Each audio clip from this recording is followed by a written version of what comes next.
Hey everyone, welcome back to another Python programming series.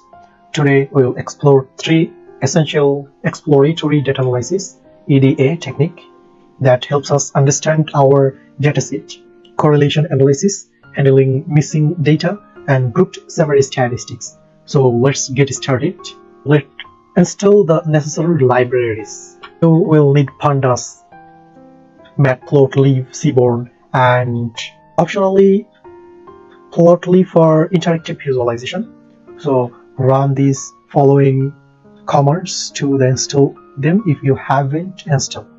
So I already satisfied this. That means I already have installed this in my PC, so I needn't install it again. So after installation, import the libraries.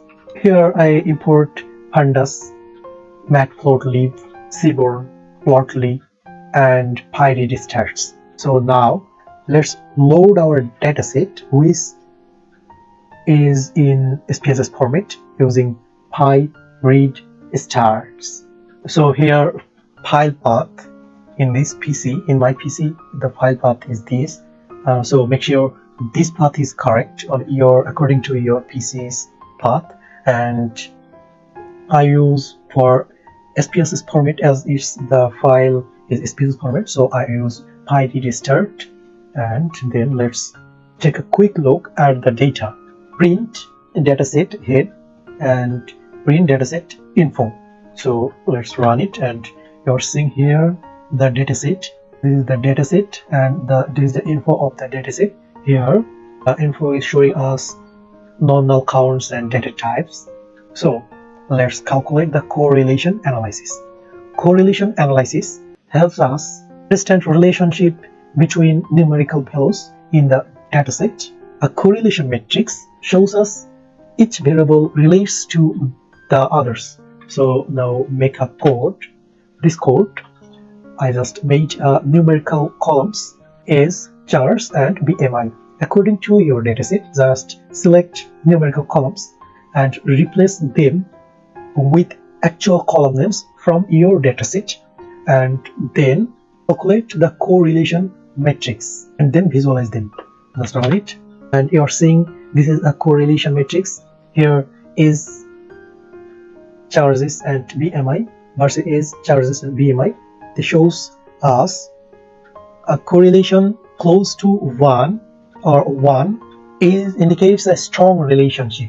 It can be positive one or negative one. And while it shows us close to 0, it suggests us a weak or no correlation. So let's finding missing data. Missing data is common in real-world dataset, and we have multiple ways to handle it.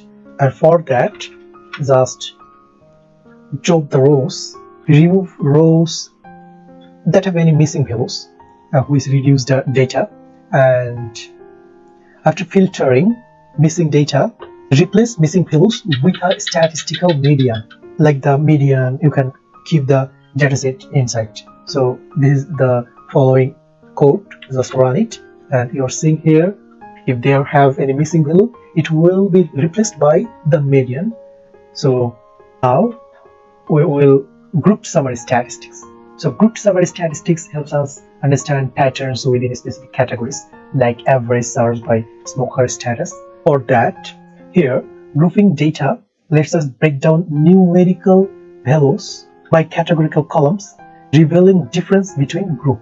And just print data and then run it, and you're seeing here average charge by smoking status, smoker 0, 8522 and 1, 28101. It shows us that 0 smoker is this and the 1 smoker is this. So, and there plot types. That's for today. Today we wrap up by used correlation analysis to understand the relationship between variables, handled missing data by either dropping or filling values, used grouped summary statistics to reveal difference within categories. Thanks for watching. See you next. Bye bye.